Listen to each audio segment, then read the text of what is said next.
What is up? What is up? We are back. Second live stream of the night. Alright, got a little bit of a newsathon here playing.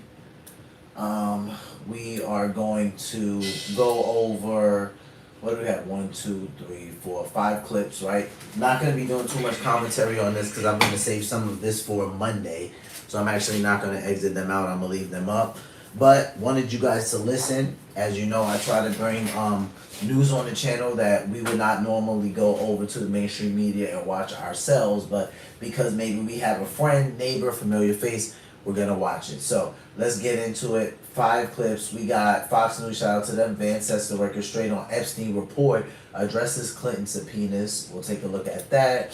Switch over to Fox News again. Levin, Biden's autopen issue is much bigger than we think. So Mark Levin did that a couple days ago. I want us to take a listen to that. Switch gears to Bill O'Reilly. Accusations against Bill Clinton regarding Jeffrey Epstein, Bill O'Reilly.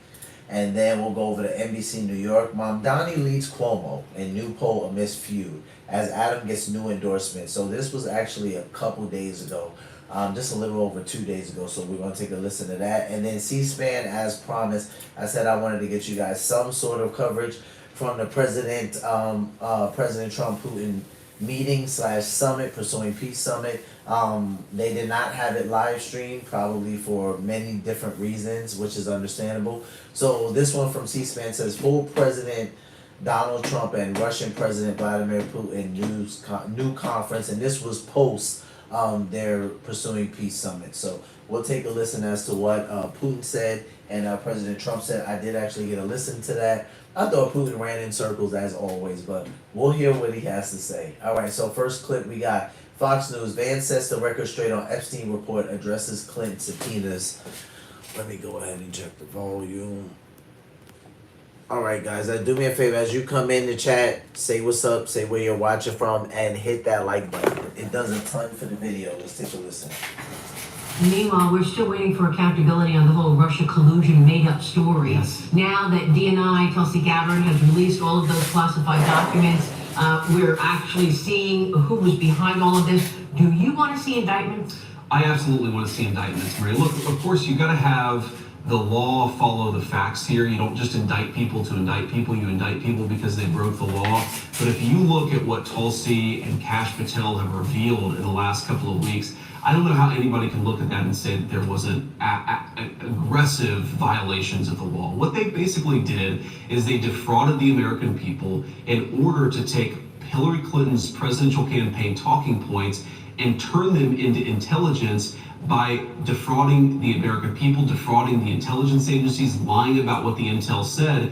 They would take something that supported a Hillary Clinton campaign talking point and they would overemphasize it and exaggerate it. They took anything that actually contradicted that narrative and they buried it deep. And through that, they actually laundered Hillary Clinton's presidential campaign talking points through the American intelligence services. That's a violation of the people's trust. That's a violation of what our intelligence services should be doing. And I absolutely think they broke the law. And you're going to see a lot of people get indicted for that. Here's the thing that should really bother the American people. What do you want our intelligence community to be doing? I want them to be catching bad guys. I want them to be making sure that terrorists aren't going to kill innocent American civilians. I don't want them laundering Hillary Clinton's campaign talking points into the American media and giving them this air of legitimacy. It is sick and it's disgusting. It hurt the intelligence community, it hurt the American people, and it hurt the first Trump administration. We've got to have consequences for it, or we're just going to see the same play repeated again and after again. How significant did it impact the president's first term? Because remember, a lot of people didn't want to work in the administration. He was always on defense, saying, I didn't collude. Sure. What kind of an impact was there on actual policy and the impact on the American people? It certainly had an impact, Maria. The president likes to say this, and I really think it hits the nail on the head, that as much as he got accomplished, and I think the first Trump administration was a major, major success for the American people, he was both governing but also fighting to survive. Imagine if he was able to put 100% of his efforts and his attention on just doing the job of President of the United States. He had to fight back against the fake Russia collusion hoax pretty much his entire administration. That distracts resources, that distracts from the Department of Justice. That means the intelligence community is focused on that instead of on catching bad guys. It definitely had an impact. Thank God we have a president who is able to do good things for the American people despite it. But one of the reasons why I think the second Trump administration is going so well is because the administration, the people underneath him, the people behind him, the people working for him, they're not engaged in this fake garbage. We're just trying to carry out the mandate of the President of the United States. And I think we've done a very good job. We're very proud of the work that we're doing, but we're also loyal to the man who was elected by the American people. And here we are on your 200th day, you and the president doing so much in this second term. Let's talk about the president's efforts on trade and tariffs, because he's not afraid to put significant tariffs on countries like India. Ryan, shout out to you, Ryan. Are you going to do a similar Hit that like move button to for me. China Thanks as for well? stopping They're by. also buying Russian oil. Well, the president said he's thinking about it, but he hasn't made any firm decisions. Obviously, the China issue is a little bit more complicated because our relationship with China, it affects a lot of other things that have nothing to do with the Russian situation. So the president's reviewing his options and, of course, going to make that decision when he decides. But look, what the president has used tariffs to do is two things. Number one, you saw Tim Cook just this week come in and promise $600 billion of investment to build the iPhone, to build components, to build artificial intelligence data centers right here in the United States of America. We're seeing a manufacturing boom in this country because you have a president who's telling people that if you want to sell to great American consumers, you've got to make it in America and use great American workers to do it. The second thing the tariffs are doing is it's bringing in a lot of additional revenue, which of course we're using to give tax relief to the American people and make it easier for average Americans to get by. So I think we're doing a lot on the tariff side. And it's also, the final point I'll make on this is it's an incredible negotiating tool.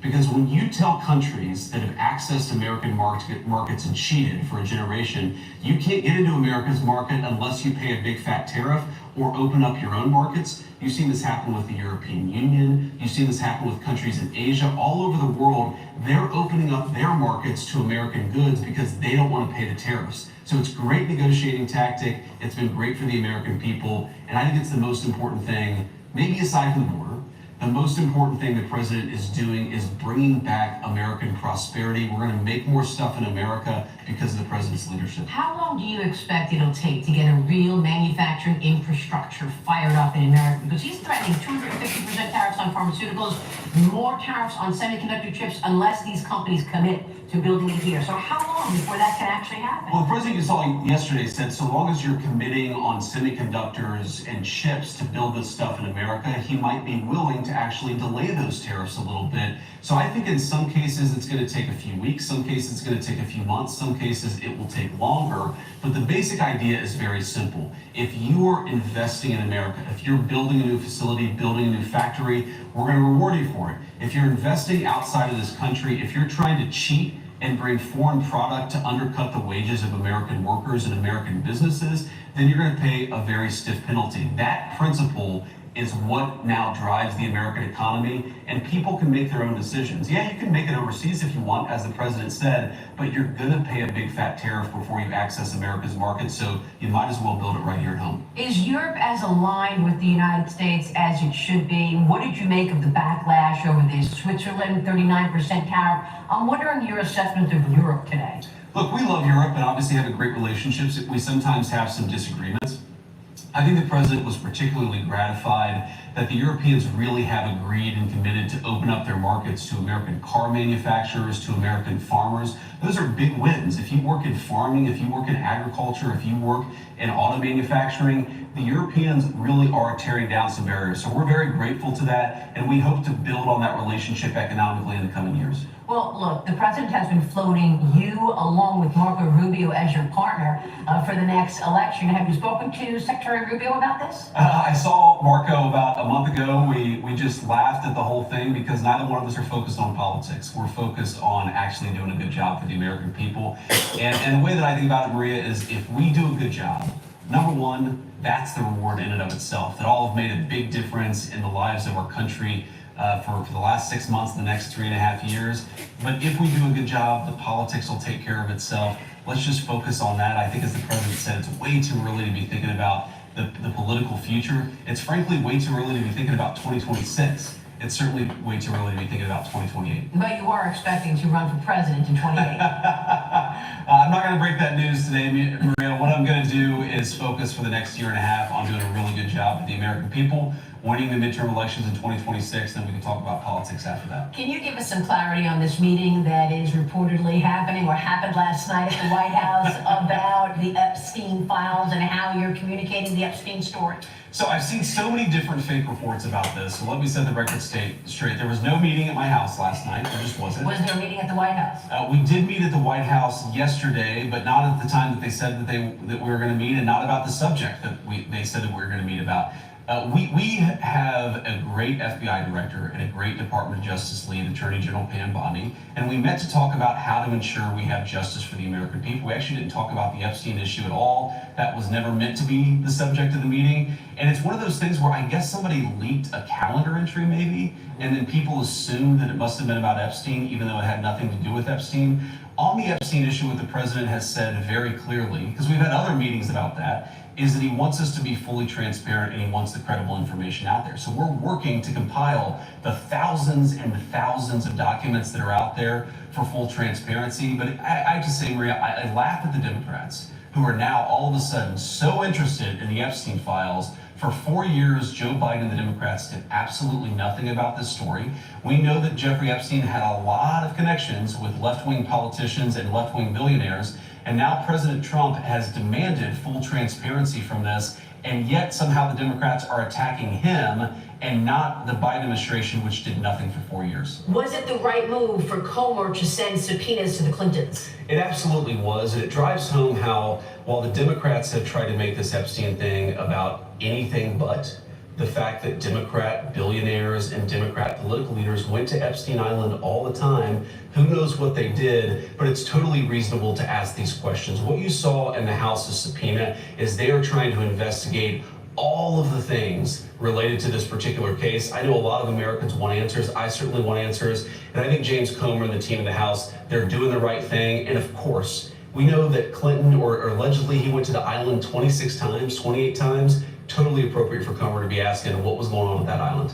Let me get your quick take on growth and this moment in time that we're at, AI, crypto, et cetera, et cetera. The Securities and Exchange Commission launching Project Crypto. What do you want digital assets to look like? And also, what about the impact of AI on jobs? Is there a plan now to fill those holes for the jobs that no doubt will go away because AI makes everything so much more productive? There's a lot of talk about robots destroying all the jobs. There's a lot of talk about how AI is going to destroy everybody's job. I actually don't see the evidence of that. What I think is that AI, there are some issues. I worry about the surveillance state because artificial intelligence is going to be used for that. I really worry about invasions of people's privacy because AI can be used for that. There are definitely concerns with AI, but I think that's a big risk is fundamentally you've got a bunch of very left-wing people who might use AI to censor people and drive a very left-wing narrative using artificial intelligence. In some ways, they're going to do with AI what they tried to do with big tech. Those are the things that we're really focused on, the dangers that we're really focused on. But Maria, there's a lot of upside too. And if you got to focus on the dangers, but you also got to focus on the opportunity. I think it's going to help us cure diseases in amazing ways. I think it's going to lead to a boom in construction jobs. I think we're going to be able to do things that we weren't able to do before. And there might be some disruptions, but fundamentally when it comes to jobs, we ought to be focused on the ways in which AI is going to create great productivity and great new economic opportunities. What I worry about is the focus on the job destroying effects of AI distract us from the fact that AI could be used to create new surveillance systems, that AI could be used to censor conservatives or other people in new and very scary ways. That's what we're focused on. I think it's the right danger, but also the right opportunity for us to focus on. And just the final question on China, because nobody does surveillance better than China. What else can the U.S. do to keep China in a box? Because they're undermining us at every turn. Just this week, Senator Tom Cotton sent a letter to Intel about its CEO because it was selling secrets to companies tied to the Chinese military. Yep. Is there anything else to be done there that you'd like to do? All right, I want you guys to go to Fox News and finish that, just so we don't take the whole entire video, and YouTube, their copyright, all of this stuff that they do to people. right, that do good content. So you guys head over to Fox News and watch the rest of that with JD Vance. It'll come up because he's done that literally within it's only been a couple of days since he's done it. All right, so now staying with Fox News, Levin, Biden's autopen is a much bigger issue than we think. So Biden's autopen issue is much bigger than we think. So this is Mark Levin who covered this. One of my favorite YouTubers to watch him very often. I was just watching him literally 2 days ago. He was covering something great. Let's take a listen. Hello, America. I'm Mark Levin, and this is Life, Liberty, and Levin Sunday. Welcome to the program. We have two great guests, Newt Gingrich and Mark Penn. But before we get to our guests, folks, this autopen issue is much bigger than people realize. You have these people coming and going and pleading the Fifth Amendment or saying that Joe Biden, he was the Einstein of our time and so forth. But you're basically getting stonewalled. We are, the American people. But this issue is so important. I decided to dig into it a little bit more, and people are missing one of the core constitutional problems with using the autopen. And that is the requirement that the President of the United States be present. What are you talking about, Mark? A President of the United States can have a proxy sign a bill if he's present. He can have the autopen sign the bill if he's present because of concerns of fraud. This issue of a presidential signature was a big deal at the Constitutional Convention in Philadelphia. Why? Because the President of the United States is the executive branch. So when Congress does all that work and they present a bill to the President, they want to make sure it's the President who's signing it, number one. Right. And number two, it's the President who's authorizing it, number two. Good point. Again, this is a big deal.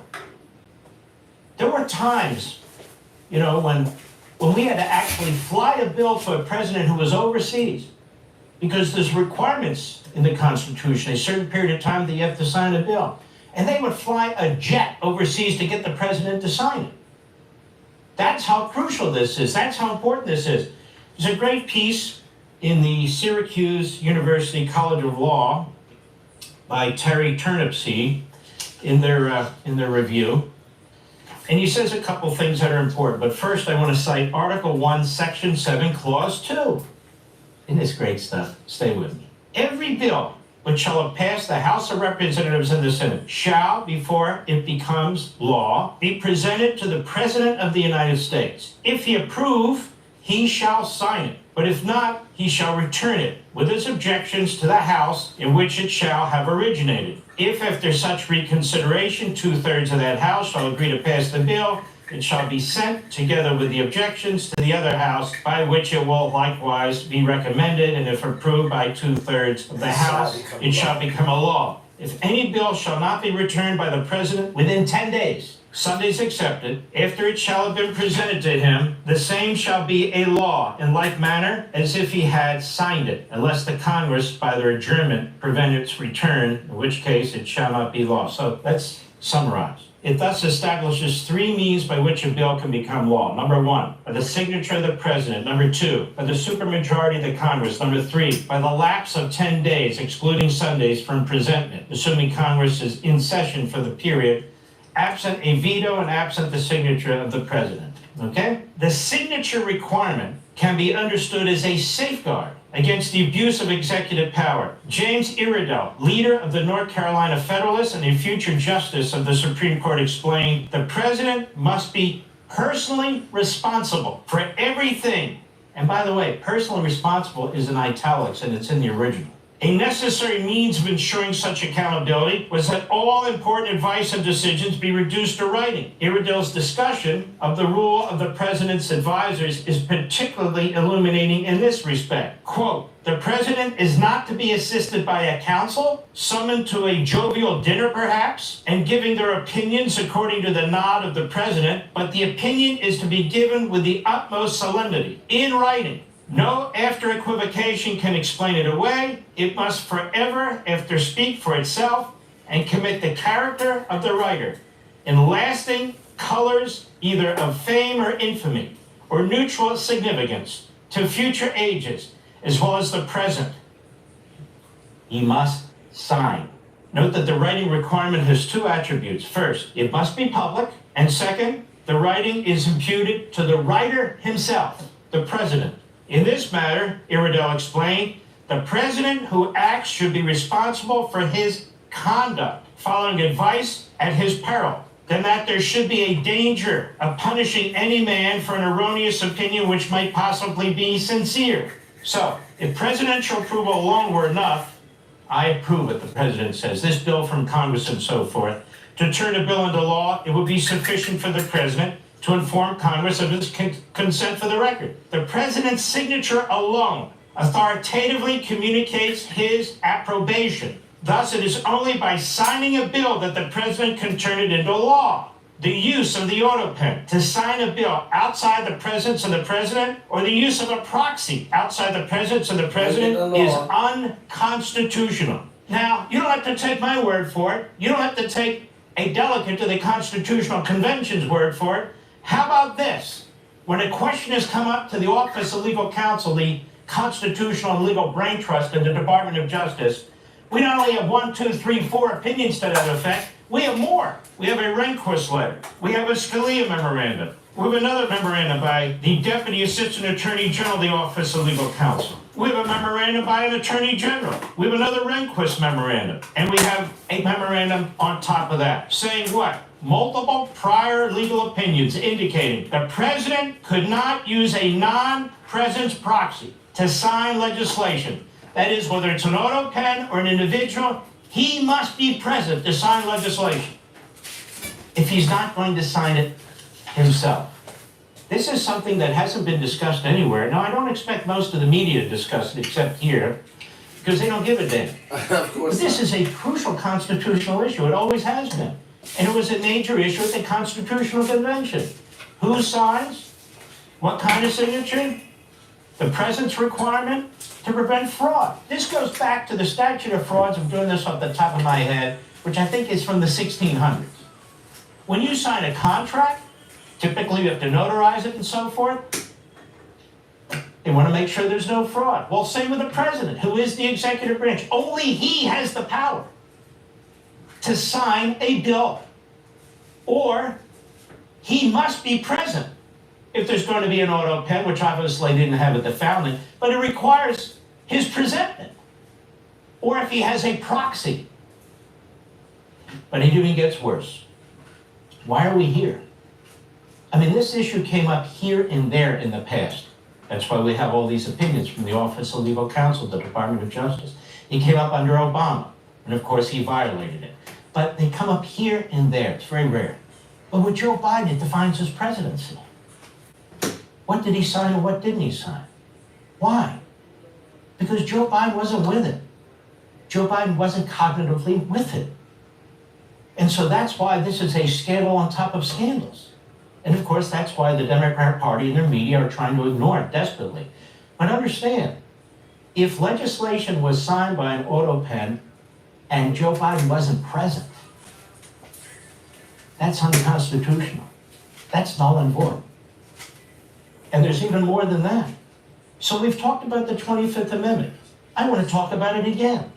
Because guess what? We have members of Biden's cabinet who want to run for president, like Buttigieg. Perhaps his former vice president who ran for president and failed. Maybe she wants to run too, Harris. But they violated their oaths of office.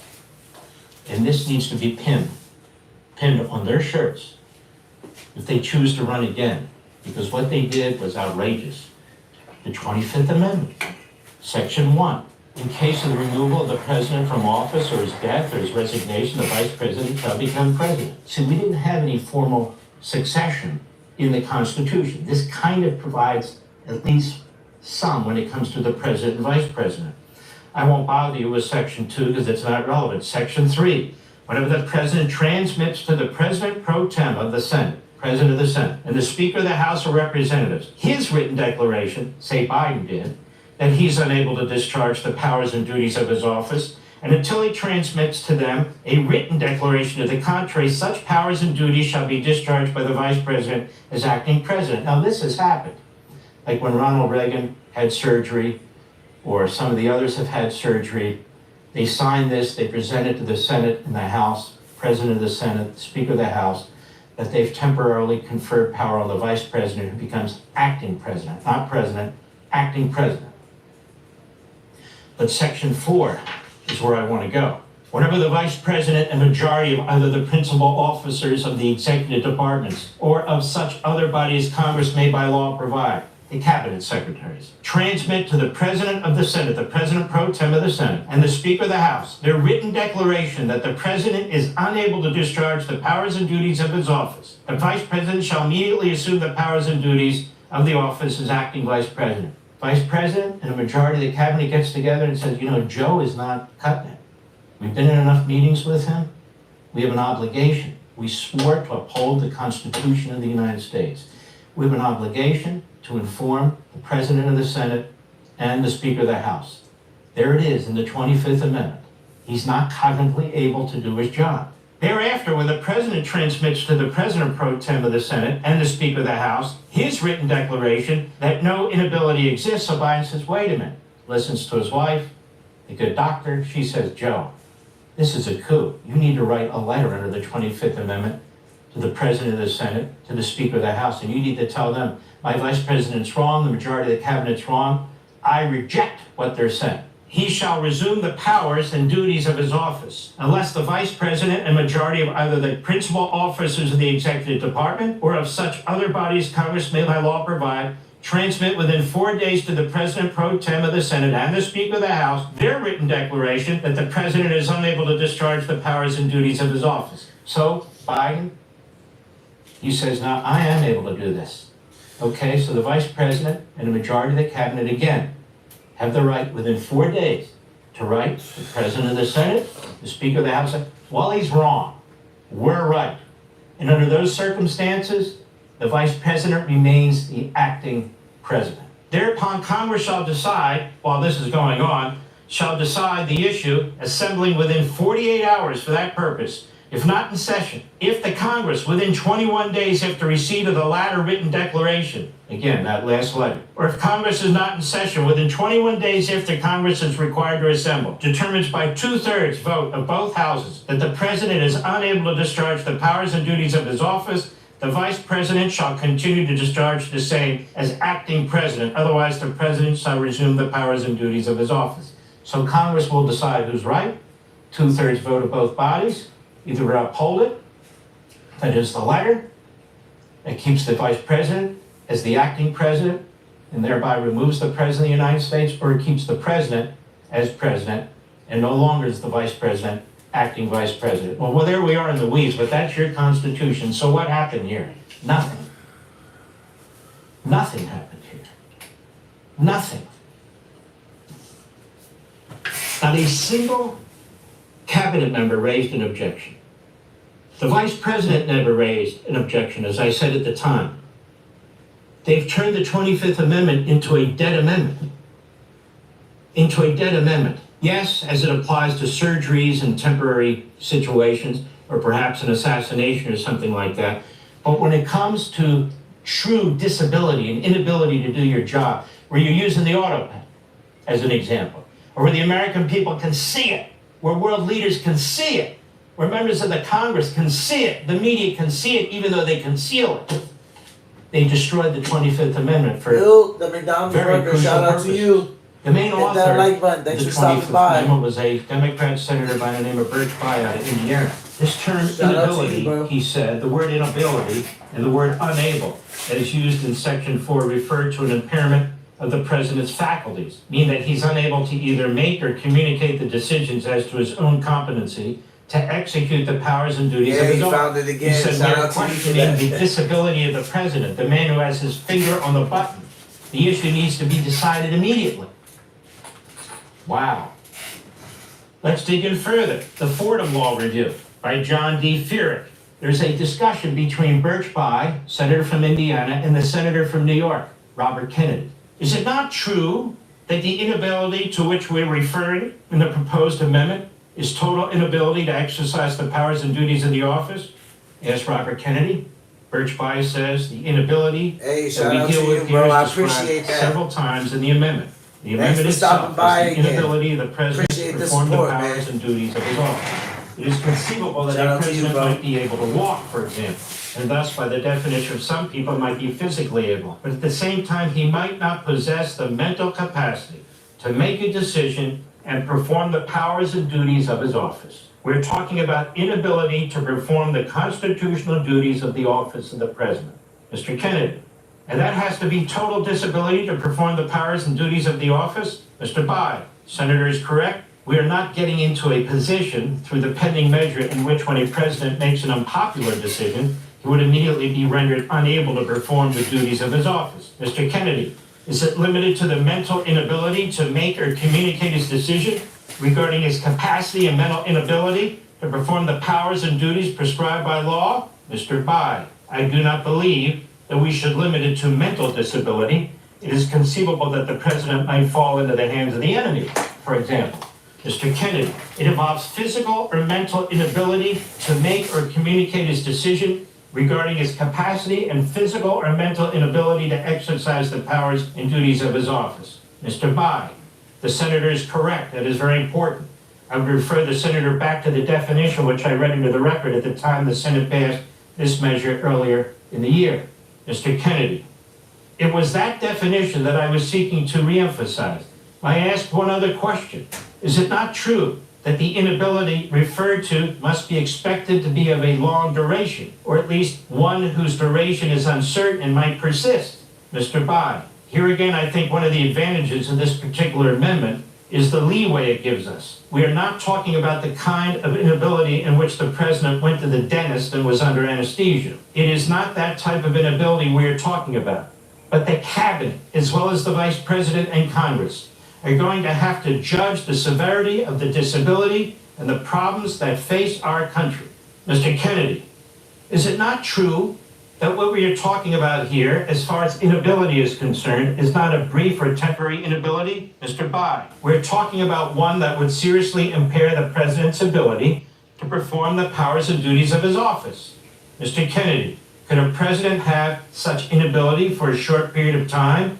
Mr. Bai, a president who was unconscious for 30 minutes when missiles were flying toward this country might only be disabled temporarily, but it would be of severe consequence when viewed in the light of the problems facing the country.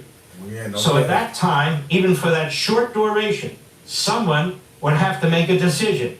But a disability which has persisted for only a short time would ordinarily be excluded. What A shoe president is were it? unable to make an executive decision. What shoe you got there on your desk? It's the fire red threes. Which might have severe consequences for the country, I would think we would be better off under the conditions of the amendment. Mr. Kennedy, the senator realizes the complications for the people of this country and the world under those circumstances. Mr. Bai, I do indeed. I also recognize our difficulty if we had no I appreciate you, amendment bro. Shout at out to all. you. Now that's fascinating to me. And it was as if we had no amendment at all when Joe Biden was president of the United States. Yeah. And the cabinet and the vice president either collaborated or they conspired, affirmatively or by silence, to allow Joe Biden to be president of the United States when he was incapacitated.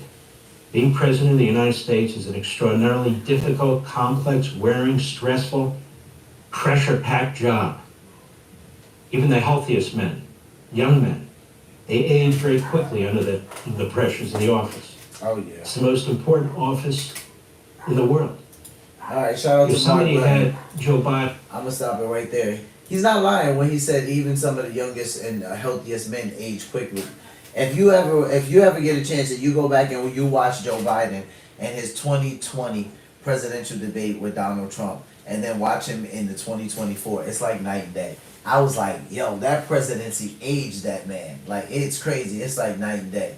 All right, guys. So I wanted to go over that because Mark Levin talking about the autopen. He says, listen, this is a way bigger issue than we think it is. First of all, he says, there was a point in time where we would literally get in a jet and fly to the president with the autopen because we needed him to sign it. It was that important. It cannot be signed. Nothing can be used with the autopen if the president is not present. So he's saying that all of these people were incompetent. They all watched this happen. They saw this happen. Now, this is all allegedly. But he's saying if this did indeed happen, this is a crime. The president has to be present for the autopen to be used. Even if he has a proxy or whatever have you, he cannot not be present. So he's saying this is a way bigger deal than what we think it is. So we're going to jump over to Bill O'Reilly. And now he's talking a little bit about what Mark Levin talked about. He touched on it earlier. Accusations against Bill Clinton regarding Jeffrey Epstein. So this is Bill O'Reilly who covered it. Let's take a listen. Many people know, but not all, that the Trump haters, mostly progressives, but some on the right, like Ambassador John Bolton, people like that, they are trying to link President Trump to Jeffrey Epstein in a criminal sense. That has been going on now for more than a month, okay? Maybe two. And everything that Trump does, these people say, oh, he's trying to divert away from Epstein. But if you look at the fact of the case, as I have, there's really nothing to divert away from.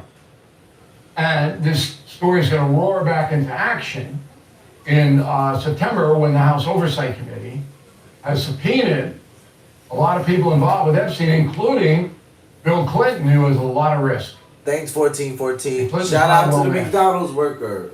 That's a tough one. Anyway, Americans themselves are tired of this drumbeat. And how do I know that? Well, CNN has a guy named Harry Enton. Right? He's their data analyst. And here's what he said about the Epstein story a few days ago. Well, I would say that this is, from at least a political point of view, quickly turning into a dud of a story. What am I talking about Which here? is wild. Which is wild. Which Like is this has been for 3 weeks. exactly. Take a look here. Google searches for Epstein down 89% versus just 3 weeks ago, falling through the floor. It is no longer the top term searched alongside Donald Trump's name. That's been trading off between Taros and Vladimir Putin, with obviously the meeting coming up later this week. But at this particular point, the American people's interest in this story, it's quickly becoming something of a nothing burger. okay, I don't know about nothing burgers, but I know people are sick of it. Now, some facts. Those are always good, right? Facts. So Epstein was Damn, that's crazy. A a spider. heinous criminal. You scared of spiders? There's no doubt about it. And what he did was exploit minors in a sexual way. Now, he was convicted of that, 2008, and he got a sweetheart deal in Florida. Yeah. He was a rich guy, he I'm bought not his too way scared out. of spiders. And that's They disgraceful. don't run In too much. 2019, July 6th, he was arrested by the They'll FBI run from you in before New they do York anything. City and charged with a federal sex trafficking charge. Okay? This is number 2 beef on him. And he's guilty. I mean, people lined up to testify against him, and he knew he was going to get.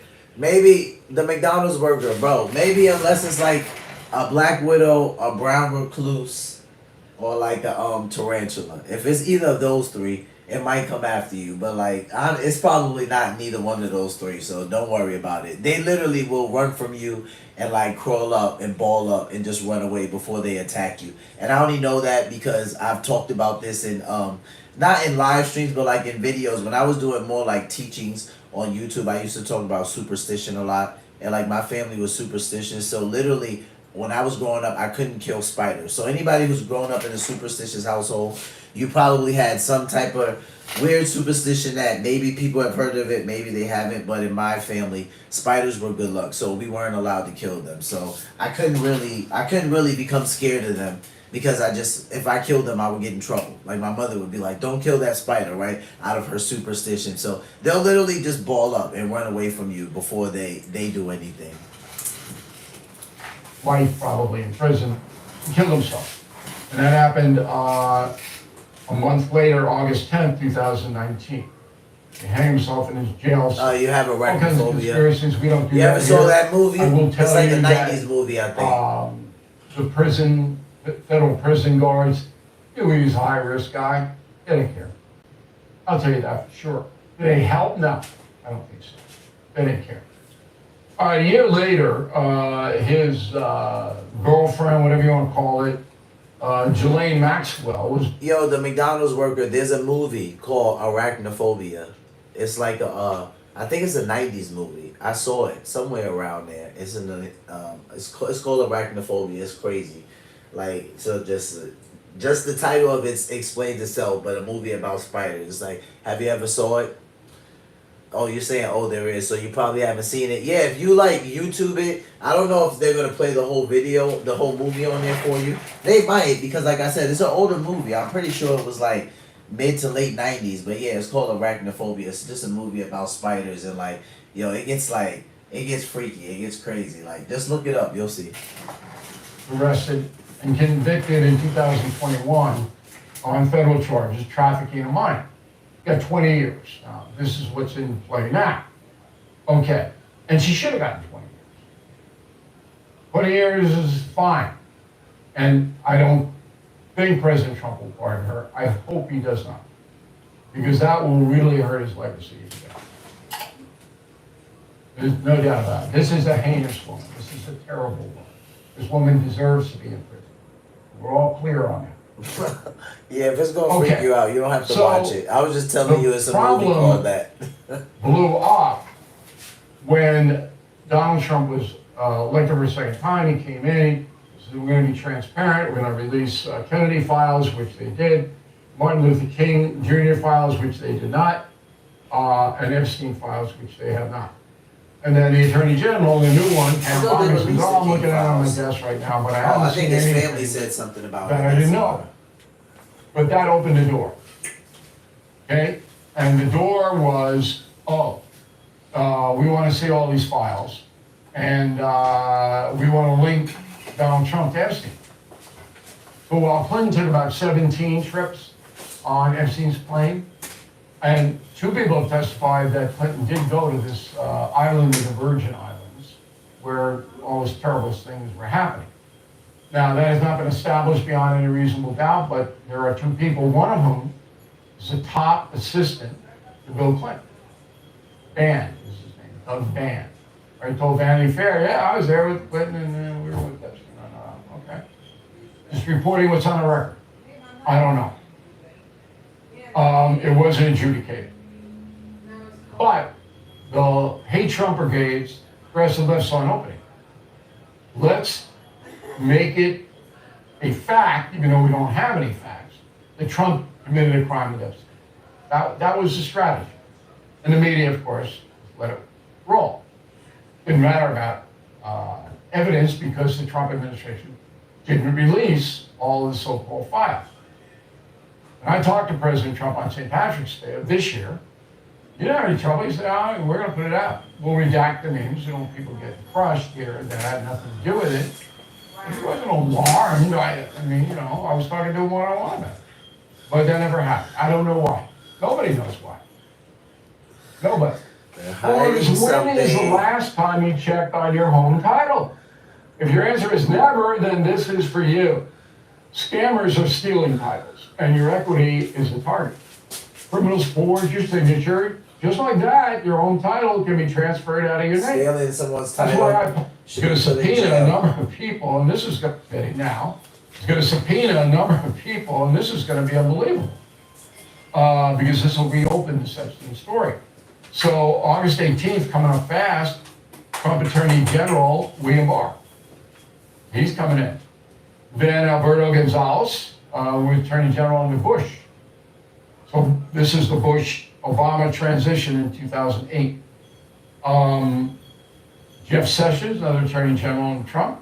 Robert Mueller, former Attorney General under Bush. Loretta Lynch, Attorney General under Obama. Eric Holder, AG under Obama. Merrick Garland, AG under Biden. All these people are being called into Congress to testify what they know, what they saw, what was handed to them. Then it shifts into James Comey. No, it's not daytime for me right now. By Trump. Then Hillary Clinton. I'm on the East Coast. Now, my sources tell me a lot of these people are going to take the fifth. They're not going to testify. that's a huge story in itself. I can't imagine Bill Clinton. And he's not in good health, as I said. This is, boy. So this is the ultimate irony. 10:40 p.m. This is an I executive. think that's the time here too. He's not going to be involved with this. But a lot of Democrats, big time Democrats, are being called. This about what they know about us. And under oath. That will reignite the story, but not in the way that the Trump haters want. Because the focus will shift. Trump took, I believe, 8 trips with Epstein, mostly back and forth between New York City and Mar-a-Lago. We both had homes, but Trump was not on the island according to all of the evidence and reportage. That's Never went facts. to the Virgin Islands. But I believe Clinton did. But I could be wrong on it, because I'm going by hearsay testimony. What they say? How many times Clinton went? Based on hearsay, what was it? 17 times or something like that. Doug Vanity Fair, and one of the victims. Under oath, but still, it's hearsay to me. But to wrap this thing up, the importance of it is way beyond Epstein. It's let's try to destroy a president of the United States, Trump, by innuendo, Right. which is False failing. claims, no facts. And now it's kicking back into, it looks like other people might. That the progressives like. Pretty interesting, huh? Amazing that karma turns that way sometimes. So there you have an accurate presentation of what is going on. For those of you watching. Shout out to Mr. Bill O'Reilly. I like that Bill does his best to be thorough, transparent. I mean, dude, if Clinton went out there 17 times, that's kind of crazy. I think he said something to that. Chat, did you guys hear that? But I know the flights that happened with Epstein and Trump, based on most, if not all the sources we've seen thus far, and they all state that Trump wasn't on the island. So, you know, W president, especially because it's our president, whereas other countries, their president was on the island. All right, guys, so let's switch gears a little bit. We got NBC New York. Mandan leads Cuomo in new poll amidst feud as Adams gets new endorsement. New York, what are we doing? Somebody tell me what New York is doing. Now, even though I was born in the state, I haven't lived there for some time. Probably I haven't. Last time I lived in New York City as a permanent resident, I was probably 17 years old. What's going on with my state? Have they lost their mind? A socialist? This is what we're doing. Like, I don't know if people, like, how well people understand politics, and this is part of the reason why I wanted my channel to exist, doing this stuff at this point. Because people, like, whether you like the news or not, I want you to come to the channel. But really, it's for people who don't like the news, or people who struggle with the news because they're like, oh, it's depressing, so I want to be uninformed because I'm depressed. That's ridiculous. We don't want to be uninformed at all. We surely don't want to go to the polls uninformed.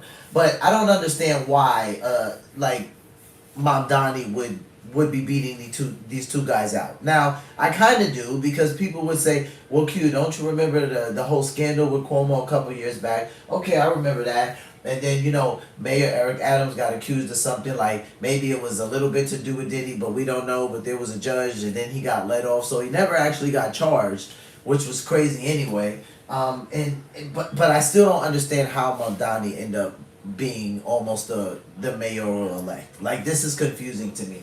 A lot of the things that he wants to put in place, a good amount of it he can't, because the mayor just doesn't have that much authority, at least in those areas. And another thing is, it's just not a good plan. I've said it over and over again. I don't have anything against the guy personally, but it's just not a good plan. Like, government run supermarkets, free buses, like, you know, taxing the white rich. Like, I don't understand where this is coming from.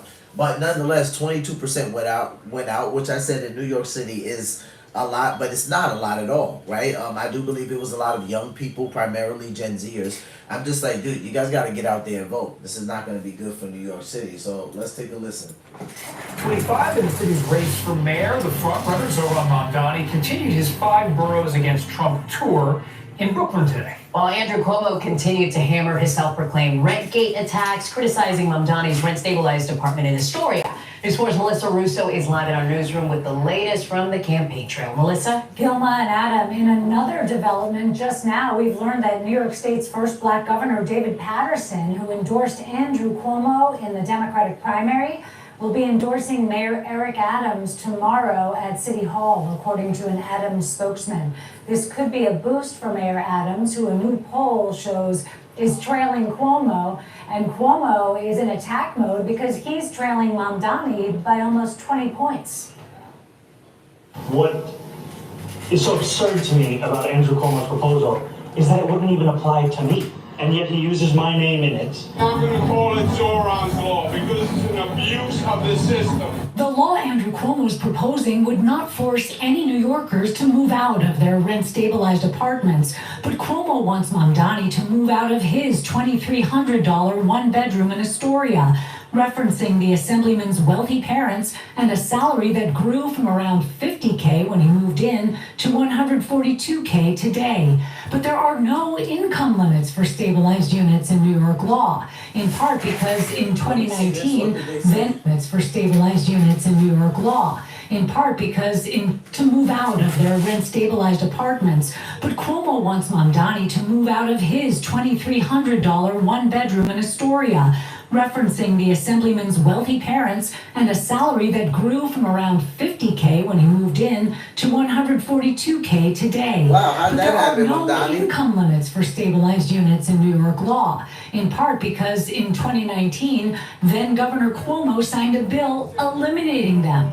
Under Cuomo's new plan, a renter would not qualify to move into a new stabilized unit if their rent is less than 30% of their annual income. These Makes tenants sense. are but a political pawn. In Flatbush Gardens today, home to thousands of stabilized Oh, look at tenants, him. Mamdani building connections with black voters. People are loving Zoran. Cuomo did not have any public events today, but his campaign demanded that Mamdani release his lease. Why? A spokesman said, in part, to find out whether his parents co-signed it. That's the thing about Andrew Cuomo. Once you think you found out about all of his scandals, you find out about another. Mamdani responded with a video demand for Cuomo to release his client list from the years after his resignation. Habibi, release your client list. Cuomo calling Mamdani desperate, but a new statewide Siena College poll out today puts Mamdani in first place with an 44%, almost 20-point Cuomo lead. 25, Mamdani Silver 12, and Adams 7.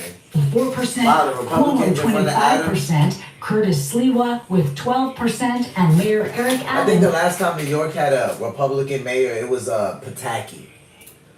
at 7. That was a while ago. I was Wear probably the like, beret, not wear the beret. I don't know, I was probably like 11 or 12 You at out that there, time. If you don't want me ever wearing the beret, elect me mayor, and I will never wear the red beret again. That interview is from a new podcast that'll be coming up a little later this week here on our station and our digital channels. But Cuomo's spokesman reached by phone this afternoon declined to release Andrew Cuomo's private law clients as Mamdani requested. Gilma? Melissa, thank you. Let's get fiscal. Lesson 2, credit card combat. Getting your finances together? Learn some. Alright, shout out to them. Alright guys, let's move up to the last clip. So right now it looks like Zoran is still in the lead in New York. All we can do is hope that New Yorkers wake up. We have until November, sorry about that. I don't think that Zoran is the best candidate, best time right now. There's a time for everything, right? As the Bible says in Ecclesiastes chapter 3. But I don't think it's Zoran's time. So let's hope that more people go out and vote and that changes in November just for the sake of New York. All right, guys, as promised, we got some small coverage from President Trump and Vladimir Putin's meeting post the Pursuing Peace Summit. I do not have that live streamed. I don't think they did live stream, and if they did, they're holding on to it. I'm not able to find it just yet. If it's out there, I will. So let's just take a look because Putin did make some remarks here as well as President Trump. Let's take a listen.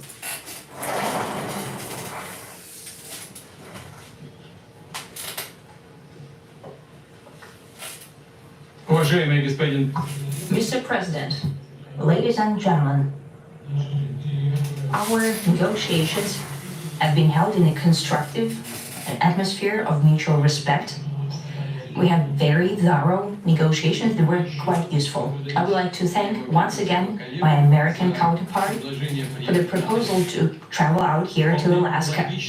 It only makes sense that we've met here, because our countries, though separated by the oceans, are close neighbors. So when we've met, when I came out of the plane and I've said, "Good afternoon, dear neighbor. Very good to see you. In good health and to see you alive." I think that is very neighborly. And I think that's some kind words that we can say to each other. We're separated by the Strait of Bering, though there are 2 islands only between the Russian island and the US island. They're only 4 kilometers apart. We're close neighbors, and it's a fact.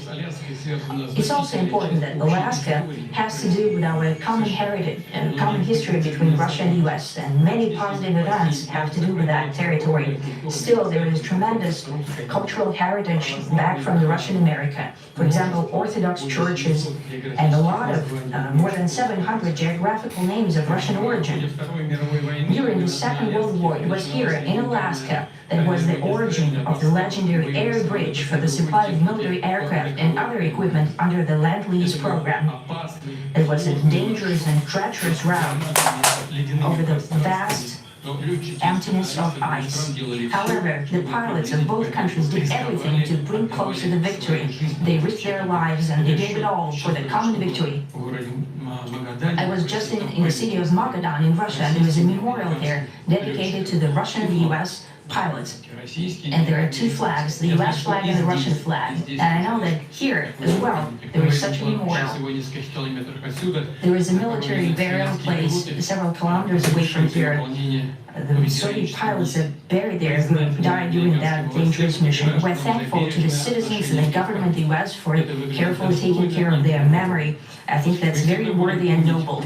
We'll always remember other historical examples when our countries defeated common enemies together in the spirit of battle camaraderie and allyship that supported each other, facilitated each other.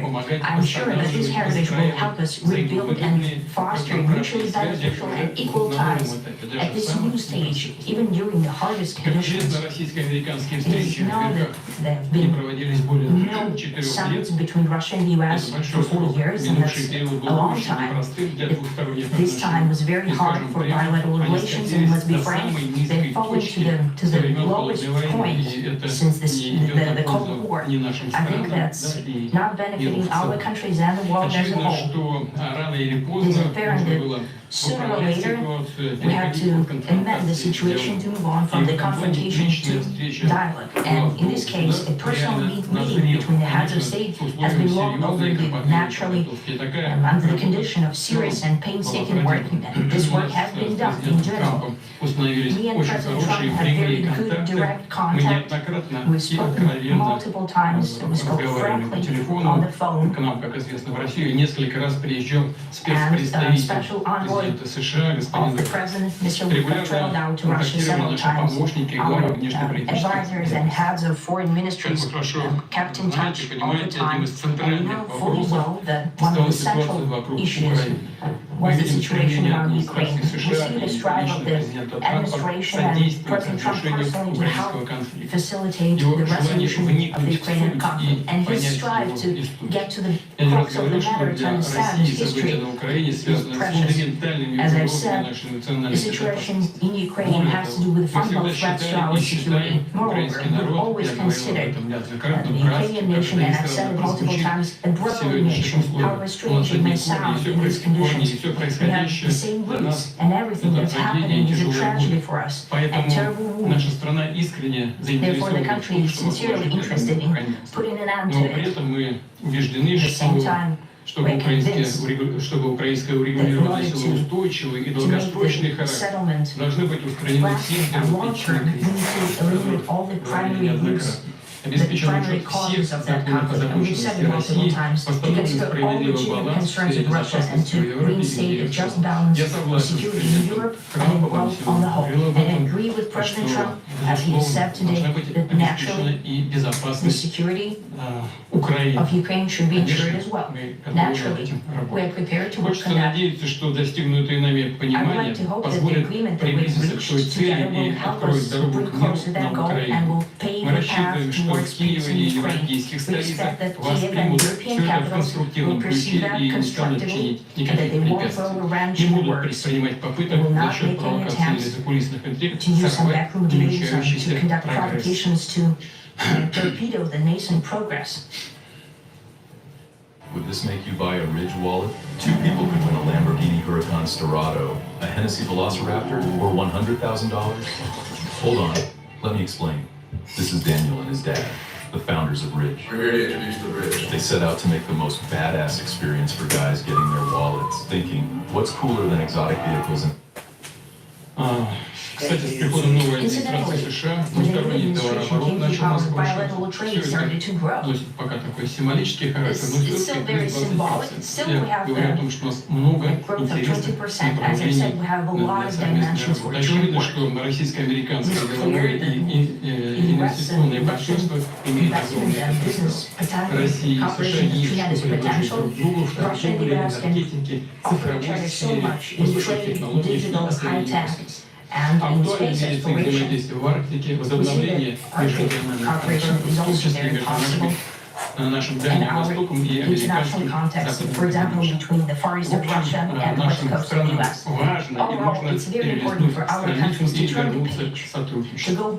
Символично, что неподалеку на границе России и США, как я уже говорил, проходит так называемая линия перемены дат, где можно буквально перешагнуть из вчера в завтра. Надеюсь, что у нас так и получится в политической сфере.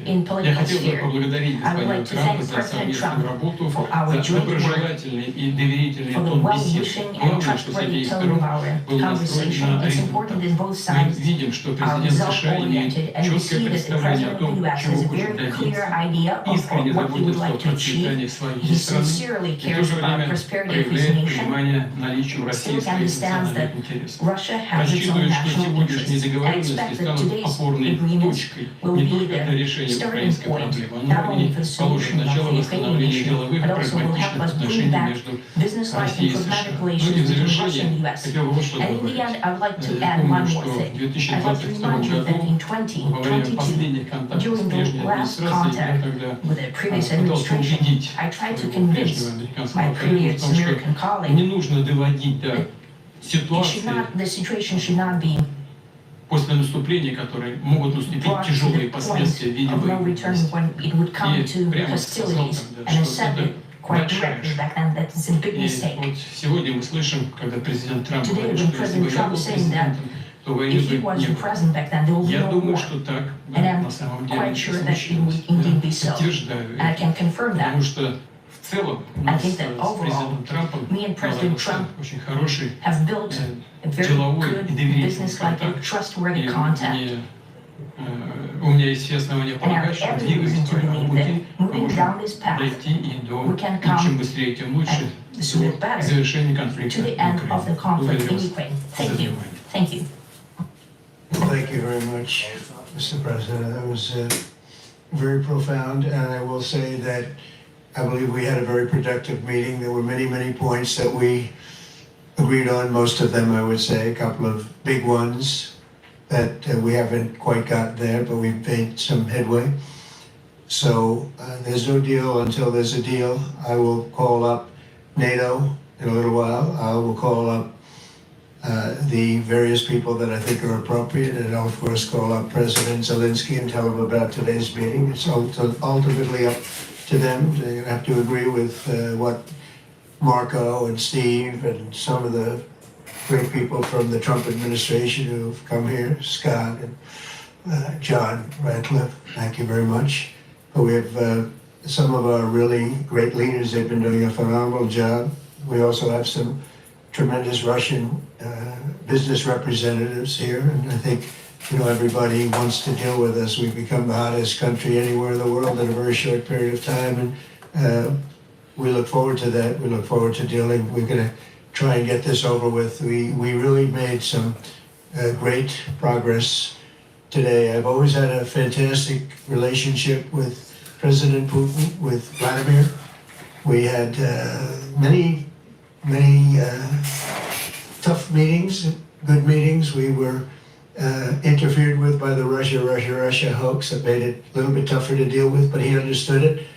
I think he's probably seen things like that during the course of his career. He's seen it all, but we had to put up with the Russia hoax. He knew it was a hoax, and I knew it was a hoax, but what was done was very criminal. But it made it harder for us to deal as a country in terms of the business and all of the things that we'd like to have dealt with, but we'll have a good chance when this is over. So just to put it very quickly, I'm going to start making a few phone calls and tell them what happened. But we had an extremely productive meeting, and many points were agreed to. There are just a very few that are left. Some are not that significant. One is probably the most significant, but we have a very good chance of getting there. We didn't get there, but we have a very good chance of getting there. I would like to thank President Putin and his entire team, whose faces, who I know in many cases, otherwise, other than that, whose faces I get to see all the time in the newspapers. You're almost as famous as the boss, but especially this one right over here. But we had some good meetings over the years, right? Good productive meetings over the years, and we hope to have that in the future. But let's do the most productive one right now. We're going to stop really 5, 6, 7,000, thousands of people a week from being killed, and President Putin wants to see that as much as I do. So, again, Mr. President, I'd like to thank you very much, and we'll speak to you very soon and probably see you again very soon. Thank you very much, Vladimir. Next time in Moscow.